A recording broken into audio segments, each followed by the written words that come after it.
நீ தேவரு, நாங்கள் பல்லரு, நீ எப்படி உதவி பண்ணலாம் அப்படின்னு சொல்லி அவரை ட்ராப் பண்ணாங்க. அவர் இப்போ மகேஷ்குமாரோட பாஸ்போர்ட் எங்கள்கிட்ட தான் இருக்குது, நீங்கள் இங்கே வாங்க அப்படின்னு சொல்லி அவரை சுற்றி வளைச்சி அவரை கொல்ல முயற்சி பண்ணியிருக்காங்க. அவர்களுக்கு வணக்கம். என் பேர் மணிகண்டத்தேவர், ஆண்டித்தேவர் வம்சம்னு கூப்பிடுவாங்க.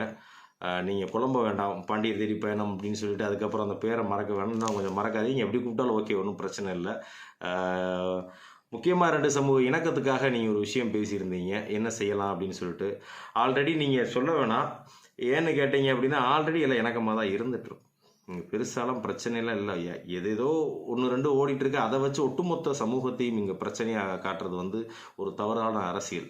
ஆமாம், ஏன்னு கேட்டிங்கன்னா நீங்களே சொல்லியிருக்கீங்க, தேவர் சமுதாயத்தில் வந்து தினேஷை வந்து ரொம்ப பிடிக்கும், உங்கள் மேலே பாசம் வச்சுருக்கோம், மரியாதை வச்சுருக்கோம்னு சொல்லி நிறைய உறவுகள் தேவர் சமுதாயத்தில் இருக்காங்க, நீங்களே உங்கள் வாயாலே சொல்லியிருக்கீங்க. அதே நேரத்தில் என்னுடைய பாண்டியர்கள் தேடி பயணம் வரலாற்று ஆய்வுக்குழுவில் வந்து இன்னைக்கு தூணா நிற்கிறதே 2 பல்லர்கள் தான். அதை தெரிஞ்சுக்கங்க முதல். ஏன்னா இன்ன வரைக்கும் என் தம்பிமாருக்கு கூட இருந்து எனக்கு எவ்வளோ வேலை பார்த்து கொடுத்துட்ருக்கான், எவ்வளோ ஒத்துமையாக இருக்கும் அப்படின்றத நீங்கள் நேரில் வந்து கூட பார்த்து தெரிஞ்சுக்கங்க, ஒன்றும் பிரச்சனை கிடையாது. அதே நேரத்தில் இந்த ஒற்றுமை அப்படின்னும் பொழுது இந்த மலேசியாவில் நடந்த சம்பவம் நீங்கள் கேள்விப்பட்டிருப்பீங்கன்னு நினைக்கிறேன். 2 நாளாக வீடியோ போயிட்டுருக்கு. வேறு யாரும் இல்லை, அந்த காப்பாற்றின நபர் யார் தெரியுமா? எங்கள் சாமி தேவர் தான். அந்த அண்ணன் தான் காப்பாற்றினது. தான் உயிரை கொடுத்து இன்னைக்கு உங்கள் சாதியில் இருக்கக்கூடிய ஒரு நபரை காப்பாற்றி வச்சுருந்துருக்காரு.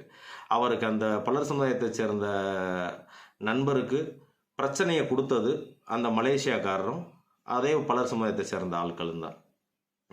இது நீங்கள் தெரிஞ்சிருக்கும்னு நினைக்கிறேன். அந்த வீடியோ நான் கடைசியில் போட்டு விட்றேன்.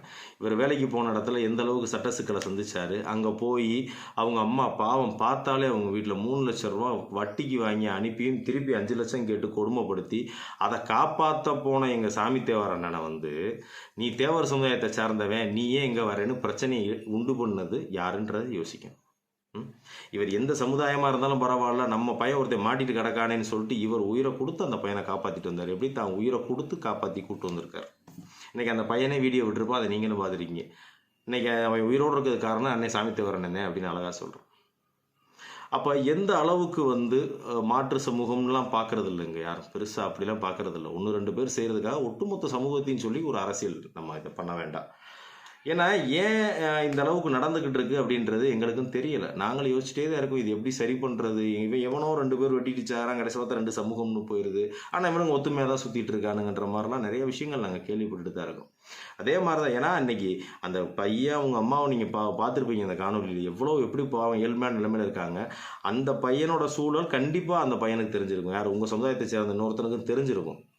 ஆனால் அவன் என்ன பண்ணுறான், இவனை மிரட்டி வீட்டிலேருந்து காசு வாங்குற வைக்க சொல்லி 3 லட்சம் வாங்கி திருப்பி 5 லட்சம் வாங்கலைன்னா அவனை கொன்றுவேன்னு சொல்லி அவனை அவ்வளோ டார்ச்சர் பண்ணி இப்போ ஒரு சாமி தேவர் உள்ளே இறங்கி தான் உயிரை அந்த இடத்துல அவருக்கு கொலை பண்ணுற அளவுக்கு பிரச்சனை நடந்திருக்காங்க. அந்த பையனே சொல்கிறான். அதுலலாம் தப்பிச்சு அந்த பையனை கூப்பிட்டு கொண்டு வந்து இன்னைக்கு இந்தியாவுக்குள்ளே கொண்டு வந்து இறக்கியிருக்காருன்னா அது யாருன்னு யோசிக்கணும். இந்த மறவர் சமுதாயத்தில் பிறந்த, இந்த சேவர் சமுதாயத்தை கட்டி ஆண்ட கூட்டத்தில் பிறந்த அண்ணன் சாமி தேவர் அவர்கள் தான். இது நான் பெருமைக்கே சொல்லுவேன். ஏன்னா இவ்வளோ பெரிய சம்பவம், இதெல்லாம் வந்து வெளியே தெரியல பாருங்க. இவ்வளோ பெரிய விஷயம் இங்கே சும்மா ஊருக்குள்ளே அடித்து மல்லு கட்டிட்டு கிடக்கும் 2 பேரும் அப்படின்னு சொல்லி நினச்சிங்களா? வாய்ப்பு இல்லை. இங்கே யாரும் சண்டை போடலை, 1, 2 பேர் பண்ணுற வேலை தான். அதுக்காக இது ஒரு விஷயமா கருதி இது அரசியலில் ஆக்க வேண்டாம். ஏன்னா முடிஞ்ச அளவுக்கு ஒத்துமை நீங்கள் ஒத்துமைன்னு சொல்லவே தேவையில்லை. நாங்கள் ஆல்ரெடி ஆதி காலத்துலேருந்து இப்போ வரைக்கும் நாங்கள் எல்லாத்தையும் அரவணைச்சு பாதுகாத்து பண்பாடுபடி தான் நடந்து போய்கிட்டு.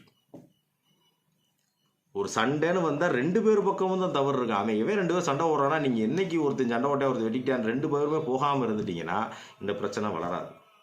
இங்கிட்டிருந்து ஒரு சமூகத்தை சார்ந்த தலைவரும் அங்கிட்டிருந்து ஒரு சமூகத்தை சார்ந்த தலைவர்களும் போயிட்டு வெட்டிக்கிட்டு குத்திக்கு இவங்க உள்ளே போய் நின்றுட்டு இதெல்லாம் எதுக்கு? ஒற்றுமை நீங்கள் பேசவே தேவையில்ல. நாங்கள் எல்லாம் ஒத்துமையாக தான் இருக்கோம். ஒன்றும் புதுசாக வந்து இங்கே வந்து யாரும் வந்து ஒத்துமையை பற்றி பேசி இல்லை இது இணக்கமாக தான் இருந்துகிட்ருக்கு. அப்புறம் வந்து ஒரு கேள்வி அதில் கேட்டிருந்தீங்க, ஒரு 3 கேள்வி கேட்டிருந்தீங்க. 10ஆம் நூற்றாண்டுன்னு சொல்கிறீங்க, 20ஆம் நூற்றாண்டுன்றீங்க, 12ஆம் நூற்றாண்டுன்றீங்க அப்படின்றீங்க. இல்லை தம்பி, ஒவ்வொரு ஆள்கிட்டையும் வீடியோ போடும்போது இந்தாங்கனே ஆதாரம்னா காட்டிகிட்டே இருக்க முடியும். ஏற்கனவே பாண்டியர்கள் தேடி பயணத்தில் வரலாற்று ஆய்வுக்குள்ள அத்தனை ஆதாரம் போட்டிருக்கோம். என் தம்பி காலிசு கடுங்கோனு அவனுடைய பதிவுகளில் கிட்டத்தட்ட எல்லா இதை பற்றின ஆதாரங்கள் எல்லாமே போட்டிருக்கோம். இந்த கிணறு வெட்டுற கல்வெட்டு பெருசாகவே இந்த 20 கேள்விகளில் கிணறு வெட்டுற மேட்ரே வந்து ஒரு கேள்வியாக தான் உள்ளே வந்துச்சு. அதை நீங்கள் கவனிக்கலைன்னு நினைக்கிறேன். வேணா நான் அதை உங்களுக்கு தனிப்பட்ட முறையில் சென்ட் பண்ண சொல்லிடுறேன். அதனால் இதை வந்து ஃபேஸ்புக்லேயோ யூடியூப்லேயோ பேசி அதுக்கப்புறம் வந்து அது முடிவுக்கு வராது. இது ஏன்னு கேட்டிங்கன்னா அந்த ஃபேஸ்புக் யூடியூப்பில் பேசி பேசி முடிவுக்கு வராது. நான் தான் அந்த வீடியோ நீங்கள் முழுசாக பார்த்து தெரிஞ்சிருக்கோம். தம்பி ஒரு யார் சீமான் தம்பி, அந்த தம்பியை கூட நான் மீட்டிங் போட சொல்லிட்டேன். சீமான் தம்பி நீங்கள் இவ்வளோ பேசுகிறீங்கன்னா நீங்கள் மீட்டிங்கை போடுங்க, விவாதத்தை வச்சு அங்கே கூட முடிச்சுக்கோன்னு நான் சொல்லி பேசியிருந்தேன். என்னுடைய எல்லாத்துக்கும் சொல்கிறதுக்கெல்லாம் ஆதாரம் அங்கே வர பேப்பரில் இங்கே வர பேப்பரில் காட்ட வேண்டிய அவசியம் கிடையாது. 8 வருஷ ஆய்வுகள் தம்பி, அதை முறையாக தான் நாங்கள் வந்து வெளியே காட்டணும். அது ஒவ்வொன்றும் போட்டுக்கிட்டு பல விஷயங்கள் நாங்கள் வெளிப்படையாக போடுறோம். நீங்கள் எடுத்து பாருங்கள், எங்கள் பக்கங்கள் எடுத்து பாருங்கள், அதில் ஆதாரம் இருக்கும். நீங்கள் புரிஞ்சுக்கங்க. ஏன் வரலாறு நீங்கள் வந்து நாங்கள் கூப்பிட்டு வந்து தினேஷ் தம்பி இதை பாருங்கன்னு நாங்கள் சொல்ல வேண்டிய அவசியம் கிடையாது. எங்கே வரலாறு போட்டாலும் நாங்கள் உட்காந்து படிப்போம். வரலாறு ரொம்ப முக்கியம் இல்லையா? அதனால் தெரிஞ்சுக்கிறது தப்பு கிடையாது. அதனால் நாங்கள் போட்டுகிட்டே தான் இருக்கோம். நீங்கள் பார்த்துட்டே இருங்க, பார்த்து படிச்சுக்குங்க. அப்புறம் வந்து சொல்லியிருந்தீங்க இந்திரன் வந்து வடநாட்டு கடவுள் ஆரிய கடவுள்னு சொன்னதுக்கு கொஞ்சம் கோவப்பட்டிருந்தீங்க தம்பி வந்து. சரி பரவாயில்ல, அதுக்கு ஒரு வார்த்தையெல்லாம் சொல்லியிருந்தீங்க. அடுத்தவங்க வந்து அந்த ராஜேஸ்வரி அம்மா சொன்னது இதெல்லாம் பாருங்கள், நீங்கள் கட்டுக்கதை விடாதீங்கன்னு சொல்லியிருந்தீங்க. ஏன் தம்பி, உங்களுக்கு ஆதரவாக இருந்தால் அது வரலாறு, எதிர்ப்பாக இருந்தால் அது கட்டுக்கதை. அப்போ வரலாற்று அறிஞர்கள் அவங்கெல்லாம் எழுதியிருக்காங்க, பேரறிஞர்கள்லாம் எழுதியிருக்காங்க அப்படின்னு சொல்லியிருந்தீங்க. அதே பேரறிஞர்களை சார்ந்து தான் இந்த பண்டைய இந்தியான்னு சொல்லிட்டு ஒரு நூல் இந்த கோசாமி டாக்டர் கோசாமி அவர்கள் எழுதினது. அதை நீங்கள் படிங்க. அப்புறம் கிமு 14ஆம் நூற்றாண்டில் வந்து மித்தானி கல்வெட்டு, இன்றைக்கி சீரியா நாடுன்னு சொல்லுவோம், அதில் வந்து கிடைச்ச கல்வெட்டு மூலிமா இந்த ரிக்வேதா புக்கில் சான்ஸ்கிரிட்டில் இருக்குது, அதையும் பார்த்து தெரிஞ்சுக்குங்க. அப்புறம் இந்த அவேஸ்டா த ஸ்கேட் புக்ஸ் பாரிஸ் அப்படின்னு சொல்லிட்டு அந்த புக்லேயும் இருக்குது. அப்புறம் ரிக்வேதா புக்கில் பார்த்தீங்கன்னாலே எனக்கு ஓரளவுக்கு தெரியும் என்ன அப்படின்றது. அதனால் அறிஞர்கள் நமக்கு சாதகமாக எழுதுனா அவங்க அறிஞர்கள், நமக்கு எதிராக எழுதுனா அவர்கள் கட்டுக்கதையாளர்கள் அப்படின்றதெல்லாம் வரலாற்றில் ஒன்றும் பெருசாக இது கிடையாது.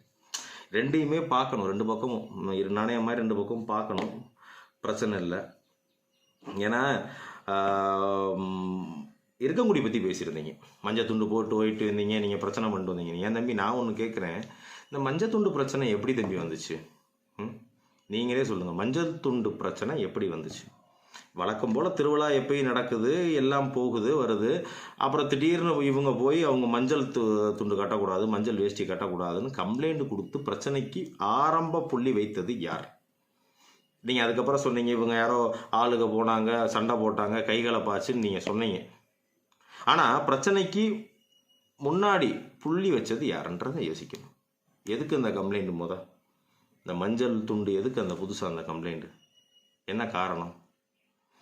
ஏன்னா நீங்கள் இப்போ பேசும்பொழுது கூட சொன்னீங்க, அவர் கல்யாண சுந்தரம் அவர்கள் வந்து கட்சி ஆரம்பிக்கிற அந்த மஞ்சள் சகை போச்சு ஆரம்பித்தார், அதனால் நீங்கள் மஞ்சளை வந்து பிரச்சனை பண்ணுறீங்க செய்கிறீங்கன்னா, அப்புறம் அது தேவர் சமுதாயம்னு அப்புறம் ஏன் நீங்கள் சொல்கிறீங்க? இது கம்ப்ளைண்ட் ஏன் கொடுக்க விட்றீங்க? ராஜாபாளையத்துலேருந்து இங்கே ஆள் வந்து உட்காந்து பிரச்சனைகளை உருவாக்குறதுக்கான காரணம் என்ன? இதெல்லாம் நீங்கள் ஏன் உங்கள் மக்கள்கிட்ட எடுத்து பேச மாட்டேன்றீங்க தம்பி? தலைவர்களே மிச்ச தேவமாரில் உள்ள தலைவர்களே போய் ஒவ்வொரு ஊர்லேயும் பேசணும். அப்போ நீங்கள்லாம் உங்கள் கூட இருக்க ஆட்கள்லாம் எதுக்கு? ஏன் நீங்கள் போய் என்ன பேசியிருக்கீங்க? இந்த மஞ்சள் துண்டு பிரச்சனை எவன்டா இழுத்ததுன்னு போய் கேட்டு அதுக்கு நீங்கள் ஏதாவது தீர்வு கண்டீங்களா? சொல்லுங்க பார்ப்போம். பிரச்சனைக்கு ஆரம்ப புள்ளி நீங்கள் எல்லாவே இருந்துடுறீங்க. அப்புறம் திருப்பி வந்து இவன் பிரச்சனை ஆரம்பிச்சோமே இவன் வந்து சண்டை போடத்தான் செய்கிறான். அப்புறம் எங்களை அடிச்சு விட்டாங்க, உட்கார வச்சுட்டாங்க, பஞ்சாயத்து பண்ணுறாங்க, எங்களை இது பண்ணுறாங்கன்னு சொல்லி அது ஒரு பேச்சாக பேசி ஒரு எதிரி மாதிரி உருவாக்குறது யாருன்றது நீங்களே யோசிக்கணுது. ரெண்டாவது, அந்த ஊருக்குள்ளே இருக்கவங்க எல்லாரும் ஒத்துமையாக இருந்தாலும் வெளியூர்லேருந்து வந்த ஆள்கள்னால தான் பிரச்சனைன்றது இருக்கங்குடியில் உள்ள எல்லாருக்குமே தெரியும். இது ஒன்றும் புதுசு கிடையாது. நீங்கள் சொன்னீங்கன்னா அதுக்கடுத்து போய் ஆட்கள் போய் அடித்து சண்டை போட்டாங்க வச்சாங்கன்னு. அதே மாதிரி நான் ஒரு குற்றச்சாட்டு சொல்லவா, ராட்னம் சுத்த போன பசங்க 2 பேர் தேவர் டிஷர்ட் போட்டு போனான்னு சொல்லிட்டு பெண்கள் ஆண்களை அடித்து அந்த பசங்களை ஆஸ்பத்திரி வரைக்கும் போக வச்ச விஷயம் உங்களுக்கு தம்பிக்கு தெரிஞ்சிருக்குன்னு நினைக்கிறேன். யோசிச்சு பாருங்கள் கொஞ்சம். ஏன்னா நாங்கள் யாரையும் எதிரியாக்குறது அளவுக்குலாம் இங்கே ஒன்றும் இல்லை தம்பி. எல்லாம் அவங்கவுங்க பொழப்பை பார்த்துட்டு போயிட்டு இருக்காங்க. இது அந்த காலத்தில் மாதிரிலாம் இப்போ ஒரு கட்டமைப்பெல்லாம் இப்போ கிடையாது. அதாவது அவங்கவுங்க வாழ்க்கையை பார்த்துட்டு இருக்காங்க. இப்போ உங்கள் சமுதாயத்திலும் ஏழைகளும் பணக்காரர்களும் இருக்காங்க, நம்ம தேவர் சமுதாயத்திலும் ஏழைகள் பணக்காரர்கள் இருந்துட்டு தான் இருக்காங்க. அவங்க கூடுறது 2 விஷயம். ஒன்று நல்ல நிகழ்வுகளில் கூடுறாங்க, இன்னொன்று திருவிழாக்களில் கூடுறாங்க, அவ்வளோதான். மற்றபடி இவங்களுக்கு வேறு ஒன்றும் கிடையாது. ஆனால் பிரச்சனை, நான் இப்போவும் சொல்கிறேன், எல்லாரும் சொன்ன மாதிரி தான், ஒரு சிலர் இதை வந்து வெளிக்கொண்டு வந்து வச்சுக்கிட்டு பிரச்சனையை இழுத்து ஆரம்ப புள்ளியாக்கி விட்டுறது. நீங்களும் உங்கள் சைடு போய் சொல்லுங்கள். முதல் இந்த மஞ்சள் துண்டு வேஷ்டி யார் ஆரம்பிச்சு விட்டான்றதை கண்டுபிடிங்க. கண்டுபிடிச்சா அதுக்கு நீங்கள் வந்து தாராளமாக பதில் தெரிவிக்கலாம். இது ஒரு முடிவாகட்டுமே. அதே நேரத்தில் வந்து இந்த தேவரண அரசாணைக்கு வந்து ரொம்ப ஓடிக்கிட்டு இருக்கோம், கஷ்டப்பட்டோம் அப்படின்னு சொல்லிட்டு இருக்கீங்க. ஆக்சுவலி கவர்மெண்ட் வந்து எங்களுக்கு அரசாணை 1995 கொடுத்துருச்சு. எல்லாரையும் எம்பிசிக்குள்ளே கொண்டு வர சொன்னதுனால ஒரு சின்ன இதில் அப்படியே நின்னதுனா ஸ்டக்காகி அப்படியே நின்றுச்சு அந்த வேலைகள். அப்புறம் திருப்பி கோர்ட்டுக்கு போகுது. கோர்ட்டில் போனால் வந்து என்ன சொல்கிறாங்க, இது மாநில அரசு தான் கொடுக்கணும் அப்படின்ற மாதிரி போகுது. அப்போ அங்கே மாநில அரசுக்கு போகும்போது என்ன சொல்கிறாங்க, நான் புதிய கேஸ்ட் இந்த டயத்தில் புதிய கேஸ்ட்டை ஆட் பண்ணுறது மாதிரி இருக்கும், இதுக்கான தீர்வு காண்போம்னு அப்படியே கிடப்பில் போட்டு வைக்கிறாங்க. அதோடு அது நின்றுட்டுருக்கு. இன்னும் சில விஷயங்கள் டீட்டெயில்ஸாக கூட நான் அடுத்து பேசுகிறேன் உங்களுக்கு. ஏன்னா அதையும் சார்ந்து இன்றைக்கி புதுச்சேரி மாவட்டங்களில் வந்து மாநிலத்தில் வந்து இன்றைக்கி தேவரும் தான் வந்து இது வாங்கிட்டு இருக்காங்க, சாய் சான்றிதழ் வாங்கிட்டு இருக்காங்க. அதையும் கொஞ்சம் விசாரித்து பார்த்துக்குங்க. அதாவது ஒரு அவங்கவுங்க சமூக கட்டமைப்பு கொண்டு போகிறோம்னு சொல்கிறீங்க, நல்ல விஷயந்தான். அதை அப்படியே கொண்டு போயிட்டீங்கன்னா ரொம்ப நல்லது. அதை வச்சு அரசியல் மட்டும் பண்ணிடக்கூடாதுன்னு சொல்கிறேன். இப்போ வந்து அவரை வந்து நாங்கள் கண்டிக்கிறோம், நீங்கள் திட்டுறோம், நீங்கள் ஹார்ஸாக பேசுகிறீங்க அப்படின்லாம் நீங்கள் சொல்கிறீங்க. இப்போ வந்து உண்மையிலே நீங்கள் வந்து ஒன்றுமே கிடையாது, நீங்கள் திடீர்னு ரிப்ளை பண்ணுறது வீடியோ போடுறதுக்கான காரணம் என்ன? நேற்று அவரை திட்டி நாங்கள் வீடியோ போட்டோம்ன்ற அந்த கோபம் தானே உங்களுக்குள்ளே வந்து வீடியோ போட வைக்கிது.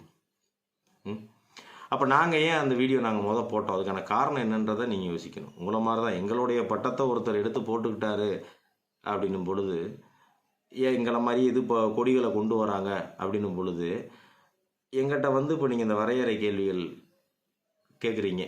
எதுக்கு நீங்கள் வந்து இந்த மஞ்சள் சிவப்பு நீங்கள் மட்டும்தான் பயன்படுத்துகிறீங்களா, நாடார்கள் பயன்படுத்துகிறாங்க, அதுக்கப்புறம் நாயக்கர்கள் பயன்படுத்துகிறாங்க, இன்னும் கர்நாடகாரங்க கூட தான் பயன்படுத்துகிறாங்க. ஒரு சில கோட்பாடுகள்னு நம்ம ஆதி காலத்துலேருந்து உருவாக்கி கொண்டு வந்து வச்சிட்டோம்.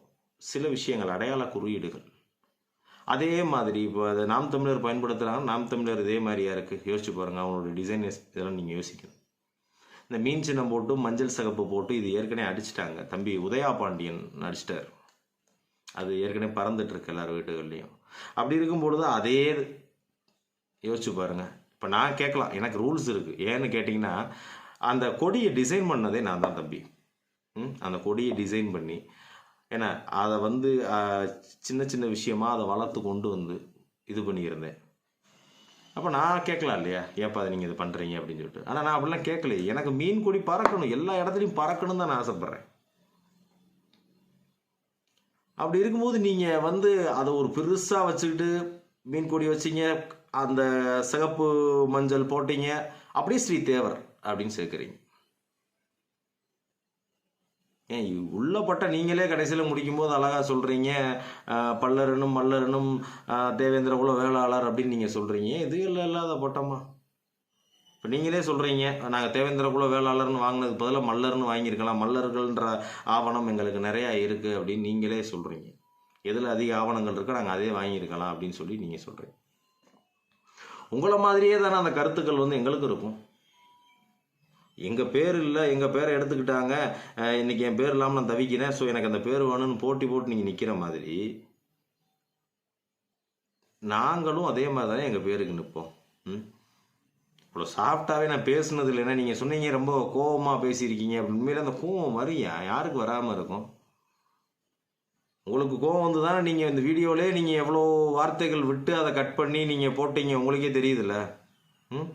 இங்கே யாரும் முட்டாள்கள் கிடையாது தம்பி. நான் வந்து சும்மா தம்பி வந்து இந்த இதை சொல்கிறாங்க அதை சொல்கிறாங்கன்னு அதெல்லாம் இல்லை. உன்னுடைய ஆய்வுகளில் நீ பார்த்துட்ருக்க, என்னுடைய ஆய்வுகளில் நான் பார்த்துட்ருக்கேன், அவ்வளோதான் விஷயம். இது மறுப்பு தெரிவித்து ஒரு வீடியோ போட்டுக்கிட்டே இருந்துக்கிட்டு இதில் ஒரு பொழப்பு, அது எனக்குமே சரிப்படாது. நமக்கெல்லாம் கொஞ்சம் உங்களை மாதிரி எங்களுக்கும் கொஞ்சம் வேலையெல்லாம் அதிகமாக இருக்கிறதுனால கோயில் வேலைகள் நிறைய பணிகள் இருக்குது, அதெல்லாம் தொடர்ந்து நாங்கள் பண்ணணும். உங்களை மாதிரி வந்து தொடர்ந்து யூடியூபுகளில் எங்களாலலாம் இயங்க முடியாது. உண்மையில் அதுக்கெல்லாம் உங்களை மாதிரி ஆட்களுக்கு உண்மையில் நீங்கள் இல்லை, உங்களை மாதிரி யூடியூப்பில் நிறையா பேர் நான் பார்த்துருக்கேன். அது இப்படி தான் கண்டென்ட் எடுத்து டெய்லி அதை அப்லோட் பண்ணுறீங்கன்னே தெரில. உண்மையில் அது பெரிய விஷயந்தான். இருந்தாலும் அதுக்கு ஒரு வாழ்த்துக்கள் சொல்லிக்கிறேன். இவ்வளோ தான் தம்பி. ஆக்சுவலி வேறு ஒன்றும் பிரச்சனை கிடையாது. எங்கள் விஷயங்களை தெளிவாக தான் நாங்கள் இருக்கோம். எங்கள் சமுதாயம் அனைவரையும் அரவணைச்சு வாழ்ந்துட்டு தான் இருக்குது. நாங்கள் யாருக்கிட்டையும் யாரையும் எதிரியாவோ யாரையும் தாழ்த்தியோ அதை தெரிஞ்சுக்குங்க. நாங்கள் யாரையும் தாழ்த்தியோ நாங்கள் பார்க்க கிடையாது. நீங்கள் சொல்கிற அந்த 4 பேர் இந்த 4 பேர்ன்றீங்கல்ல, ஒரு லிஸ்ட் அவுட் எடுத்துக்கங்க. அப்போ கூட முடிக்கும் போது கூட ஒரு பிரச்சனைக்கு சுமூகம் என்ன சொல்லியிருக்கீங்க அப்படின்னா, நீங்கள் நிறுத்துங்க, அப்புறம் நாங்கள் நிறுத்துறோம் அப்படின்ற மாதிரி சொல்லியிருந்தீங்க. இனிமேல் பார்ப்போம் தம்பி, ஒன்றும் பிரச்சனை இல்லை. யார் இந்த பிரச்சனை இருக்கிறான்றத இன்னும் வருங்காலத்தில் தெரிஞ்சு போகும் இல்லையா? இன்னும் வருங்காலத்தில் இது என்ன விஷயன்றது தெரிஞ்சு போயிடும். இப்போ யார் பிரச்சனை, இப்போ இன்னையோட முடியுதுன்னே வச்சுக்குவோம், இன்னையோட இது ஃபினிஷ்ட் ஆயிடுச்சு, சரி ரைட், யாரும் பேசலை. இதுக்கப்புறம் இந்த பாண்டியர் பிரச்சனையாக இருக்கட்டும் சரி, இந்த மறவர் பிரச்சனையாக இருக்கட்டும் சரி, இல்லை உங்கள் சமுதாயத்து பேரை சொல்லி பிரச்சனையாக இருக்கட்டும் சரி, யார் இழுக்கிறான்றது நம்ம தெரிஞ்சுக்கிறலாம்ல. இதை வச்சு யார் பலனடைகிறான்றதை நம்ம விரைவில் காணலாம். சரிங்களா? உங்களுக்கு ஆதாரங்கள் ஆவணங்கள் ஏதாவது தேவை அப்படின்னா கூட தாராளமாக தொடர்பு கொள்ளுங்கள். நாங்களும் சில இடங்களில் நீங்கள் போகிற இடங்களையும் நாங்கள் பார்த்துட்டு தான் இருக்கோம். ரொம்ப மகிழ்ச்சி. ஏன்னா எங்களுக்கு பாண்டியர்ன்ற ஒரு விஷயம் எங்கே யார் என்ன தகவல் சொன்னாலும் அதை தேடி போய் பார்த்து அதை ஆவணப்படுத்தி தான் இருந்துகிட்ருக்கோம். எனவே இதை ஒரு பெரிய போட்டியாக கருதாமல், இது ஒரு பிரச்சனையாக இல்லாமல் போய் இது சுமூகமாக வாழணும்னு இப்போத்தே நீங்களாம் ஒரு முடிவுக்கு வந்திருக்கீங்களோன்னு தோணுது. ஆதியிலேருந்து பேசிகிட்டு இருக்கேன்றீங்க, ஆனால் ஆதியிலேருந்து பேசின சில விஷயங்கள் உங்களுக்கே தெரியும் எவ்வளோ பிரச்சனைகளை உண்டு பண்ணுச்சுன்னு. இதோடு இதை விட்டுருவோம் அப்படின்னு சொல்லிட்டீங்க. நாங்கள் இதை தொடவே கிடையாதுன்னே விட்டுருவோம். அவங்கவுங்க வேலையை பார்க்கட்டும். யார் பிரச்சனையை உண்டு பண்ணுறான்றதையும் நம்ம பார்த்து தெரிஞ்சுக்குவோம் தம்பி. நன்றி, வணக்கம். வணக்கம், என் பேர் மகேஷ்குமார். நான் மலேசியாவுக்கு ரெஸ்டாரண்ட் வேலைக்கு வந்தேன். அங்கே எனக்கு கூட வேலை பார்க்குற பையன் மூலியமாக ஒரு என்ஜிஓ அறிமுகமானார்.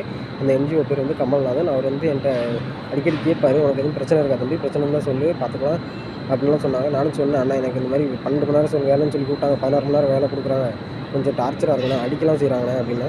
சரி தம்பி, கடையில் விட்டு வெளியே வந்துடுங்க, நான் பார்த்துக்கிறேன் அப்படின்னாங்க. நானும் அதை நம்பி கடையை விட்டு வெளியே வந்துட்டோம். வெளியே வந்ததுக்கப்புறம் பூச்சவங்க சசிகுமார்னு ஒரு மேன் பவர் ஏஜென்சி வச்சுருக்கவர்கிட்ட அறிமுகப்படுத்தி வச்சார். அவர்கிட்ட கொண்டே பாதுகாப்பாக இருக்கட்டும் அப்படின்னு சொல்லி எங்களை ஒப்படைச்சார். அது யாருன்னு எங்களுக்கு தெரியாது, ஆனால் அவரை நம்பி நாங்கள் போனோம். அதுக்கப்புறம் அந்த பூச்சவங்க உள்ள ஆள் சசிகுமார்ன்றவர் எனக்கு வேலைக்கு ஆள் வேணும், நான் மேன் பவர் ஏஜென்சி தான் வச்சுருக்கேன் உண்மையிலே அப்படின்னு சொல்லி கம்பெனி ரெசியூம்லாம் காட்டினார். நானும் அதை நம்பி வேலைக்கு ஆள் கேட்டேன். நானும் பசங்கள்கிட்ட விசாரித்தேன். ஒரு ஆளுக்கு 30,000 கட்டணும்னு சொன்னாங்க. ஒரு 70,000 சம்பளம், 10 ஹவர் டியூட்டி, வருஷத்துக்கு ஒரு தடவை ஊருக்கு அனுப்பிடுவோம்னு சொன்னாங்க. அதை நம்பி நானும் வேலைக்கு ஆள் எடுத்துகிட்டேன். நம்ம உட்கார நல்லா இருக்கட்டும். அதுக்கப்புறம் 8 பேர் பணம் கட்டின நிலையில் ஒரு ஆள் கட்ட தவறிட்டாங்க. அதுக்கு பெனால்ட்டின்னு சொன்னாங்க. 1500 வெள்ளி பெனால்ட்டினாங்க. கையிலேருந்து நான் காசு போட்டு கட்டிட்டேன். அதுக்கப்புறம் ஒரு ஆள் வரலன்னு சொன்னவும் 6500 வெள்ளி பெனால்ட்டி அப்படின்னாங்க. சரின்ட்டு நானும் அதையும் கட்ட முடியாதுண்ணே, இதெல்லாம் கட்ட முடியாது, 1,50,000 ரூபா எங்கள் ஒரு காசுக்கு, நான் அவ்வளோ பணத்துக்கு எங்கே போவேன் அப்படின்னு சொன்னேன். அதுக்கப்புறம் பரவாயில்ல, நீ வேறு யார்ட்டாச்சும் ஆள் கேடு, கூட கொஞ்சம் ஆள் போட்டு அது சரியாக நெறி அப்படின்னாங்க. நம்ம செல்வகுமார்னு ஊரில் ஒருத்தர் இருந்தார், வெளிநாட்டுக்கு ஆள் எடுப்பார். அவர்கிட்ட சொல்லி அறிமுகப்படுத்தினேன். அவர் சசிகிட்ட பேசிட்டு அதுக்கப்புறம் கூட கொஞ்சம் ஆள் எடுத்து கொடுத்தாரு. அது போன நிலையில் மறுபடியும் ஒரு 2 அவர் எடுத்து கொடுத்த ஆளில் ஒரு 2 மணி நேரம் வரலன்னு சொல்லிட்டு பெனால்ட்டினாங்க. அதெல்லாம் என்னால் கெட்ட முடியல அப்படின்னு சொல்லவும் கூட்டு போய் டார்ச்சர் பண்ண ஆரம்பிச்சிட்டாங்க. அதுக்கப்புறம் டார்ச்சர் பண்ணி அடிக்க ஆரம்பித்தோம். நான் அம்மாட்ட ஃபோன் பண்ணி அழுதேன். அம்மா ஊர்லேருந்து காசு கொஞ்சம் போட்டு விட்டாங்க, ஒரு 2-3 லட்ச ரூபாய்ட்ட போட்டு விட்டாங்க. அதுக்கப்புறம் எனக்கு ரொம்ப தொந்தரவாக இருக்கும். நான் வீட்டில் எல்லாத்துக்கும் சொல்லி அழுதேன். அதுக்கப்புறம் ஊர்லேருந்து ஒரு போலீஸ் மூலியமாக எனக்கு தமிழர்கள் அடிப்படையில் சாமித்துறன்னு ஒரு அண்ணன் ஹெல்ப் பண்ணாங்க. அவர் இல்லைன்னா நான் இந்த இடத்துல உயிரோடு இருப்பேன்னு எனக்கு தெரியல. அவர் தான் என்னை காப்பாற்றினாங்க. ஆனால் அவர் அப்போது ஊர்லேருந்து என்னை அடிக்கும்போது ஊர்லேருந்து 5 பேர் வந்திருந்தாங்க. செல்வகுமார் மட்டும் அவர் எடுத்த ஆளுங்களில் ஒரு 4 பேர் வந்திருந்தாங்க. நான் எடுத்த ஆளில் யாருமே வரல. அவங்க வந்தது போக என்னை அடிக்கும்போது அவங்க இங்கே தான் இருந்தாங்க. ஆனால் எனக்கு சப்போர்ட் பண்ணல, அந்த ஏமாத்துறவனுக்கு மட்டும் தான் சப்போர்ட் பண்ணி பேசினாங்க. அந்த என்னை காப்பாற்றினவரையும் பிளாக்மெயில் பண்ணி அவரை திட்டினாங்க ஜாதியை பற்றி. நீ தேவரு, நாங்கள் பல்லரு, நீ எப்படி உதவி பண்ணலாம் அப்படின்னு சொல்லி அவரை ட்ராப் பண்ணாங்க. அவர் இப்போ மகேஷ்குமாரோட பாஸ்போர்ட் எங்கள்கிட்ட தான் இருக்குது, நீங்கள் இங்கே வாங்க அப்படின்னு சொல்லி அவரை சுற்றி வளைச்சி அவரை கொல்ல முயற்சி பண்ணியிருக்காங்க. அந்த செல்வகுமார் தான் இதுக்கெல்லாம் காரணம். இங்கே நான் எம்எஸ்சியில் ரிப்போர்ட் எடுத்தேன், போலீஸ் ஸ்டேஷனுக்கு கம்ப்ளைண்ட் கொடுத்தேன். அதுக்கப்புறம் அந்த சாமித்துறை மூலமாக அதுக்கு இவங்க ஃபர்தராக எந்த ஹெல்ப்புமே பண்ணல. செல்வகுமார் மற்றும் அந்த 4 பேர் எதுவுமே பண்ணல. இவங்க அவங்க சசிகுமார் சாதகமாக தான் பேசினாங்க. அதனால் இங்கே கேஸ் நிற்கலை. இப்போ நான் ஊருக்கு கிளம்பிட்டேன். ஊரில் எஸ்பி ஆஃபீஸ்லேருந்து நான் மறுபடியும் கம்ப்ளைண்ட் மூவ் பண்ணலாம்ட்டு இருக்கேன். எனக்கு நீங்கள் தான் எப்படியாச்சும் உதவி பண்ணணும். இதற்கிடையில் எங்கள் அம்மாவுக்கு ஃபோன் பண்ணி மிரட்டுறது, கொன்று வச்சுருன்னு சொல்கிறாங்க. எனக்கு ரொம்ப பயமாக இருக்குது. எல்லாத்துக்கும் செல்வகுமார் தான் காரணம். அவர் இங்கே சரியான நிலையில் எனக்கு உதவி பண்ணியிருந்தாங்கன்னா பிரச்சனை இல்லை. ஆனால் அவங்க எந்த உதவியுமே பண்ணல. பணம் வாங்கிட்டு ஏதோ பண்ணிட்டாங்க. அதுமாரி செல்வகுமார் சசிகிட்ட பணம் வாங்கிட்டு என்கிட்ட போலியாக ஒரு வீடியோ செஞ்சு அனுப்பியிருந்தாங்க. நான் பணம் இந்த மாதிரி போட்டு விட்டாங்க எல்லாத்துக்கும், திரும்ப காசு வாங்க பணத்தெல்லாம் அப்படின்னு சொல்லி எனக்கு ஒரு வீடியோ அனுப்பியிருந்தாங்க. ஆனால் அது போலி, பணம் யாருக்குமே போட்டுவிடல. இப்போ செல்வகுமார் என் மேலே கேஸ் கொடுத்துருக்காராம். அம்மா மேலேயும் கேஸ் கொடுக்குறேன். அம்மாவை நீங்கள் போலீஸ் பிடிச்சிட்டு போயிட்டாங்கன்னு சொன்னாங்க. ரொம்ப பயமாக இருக்குது. நான் இப்போ ஊருக்கு வரேன், எனக்கு எப்படியாச்சும் ஹெல்ப் பண்ணுங்கள். நான் நேராக எஸ்பி ஆஃபீஸ் தான் வரேன்.